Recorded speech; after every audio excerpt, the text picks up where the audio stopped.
Hili na lenyewe naomba tulizungumzie.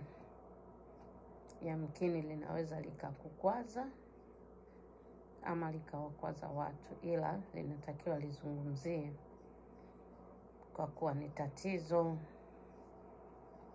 Haya mambo haya ya una matatizo na familia yako, mume wako, mke wako, mzazi wako, anaweza kuwa baba, anaweza kuwa mama, anaweza kuwa mdogo wako, watu wa familia yako ya karibu. Mnapokuwa na matatizo unayaleta hapa kwenye social media. Social media sio mahakama ya familia, sio family court. Kwa sababu gani? Mahakama ndio inakuwa pale kuamua matatizo. Unapoleta tatizo la familia yako hapa, ni kama vile unajizalilisha ama unayaibisha familia yako.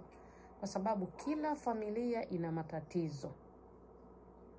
Kila mtu ana matatizo kwenye familia yake. Kama sio kwenye familia, upande wa baba, upande wa mama, yeye na mzazi ama wazazi, matatizo yanaweza kuwa kati ya wewe na mume wako, aidha na mzazi mwenzako, mtu ambaye mmezaa naye. Kwa hiyo sio jambo la busara kuyaleta hapa.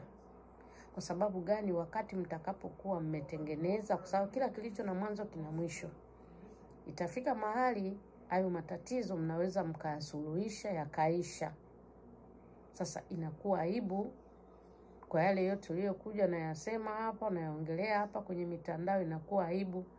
Na hizi social media zinakuwa hazisahau, watu wana keep record zile zote video, wanakuwa wanafanyia sasa replay. Unakuwa tena unaanza unagombana na watu. Kuna watu hapa walikuwa wanagombana na mama zao, wakawaanika lakini baadaye walikuja kutengeneza. Wakati wametengeneza, hawakuja tena hapa kwenye social media kutengeneza kwenye social media. Walitengeneza huko, tunakuwa tunaona sasa birthday, mtu na mama yake wanafanya birthday, mapari za ajabu. Na hapa kwenye social media mtu aliongea yote kuhusu mama yake, kuhusu ndugu yake. Unaona? Kuna mama mwingine siku hizi sijui kama ni Mnigeria, mume wake alikwenda huko Afrika, akaenda kuchukua sijui dada yake, akasema aje naye huku akae naye. Kumbe yule mdada aliyeletwa alikuwa ni mwanae ambaye alizaa kabla hajaoa huyo mwanamke. Huyo mwanamke alipokuja kugundua kwamba ule binti aliyekwenda kuletwa ni mtoto wa mume wake, ilikuwa ni shida. Kilikuwa ni kizaazaa kwenye mtandao. Alichomfanyia yule mtoto wa kike vitu vya ajabu, uzalilishaji wa hali ya juu. Watu walimshambulia huku, kumbe lile tatizo lilikwenda hata kazini kwake.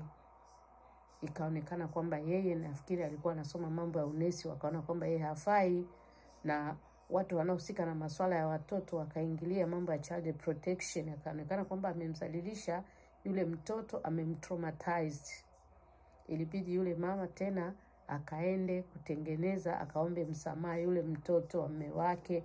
Anaanza kumuonyesha kwamba wanakuwa vizuri, anampenda, sijue nini na nini, na huku ameshakuja ameshamzalilisha kwenye umati, kwenye social media. Kwa hiyo tuache tabia kama hiyo. Kila familia ina matatizo, kila nyumba ina matatizo.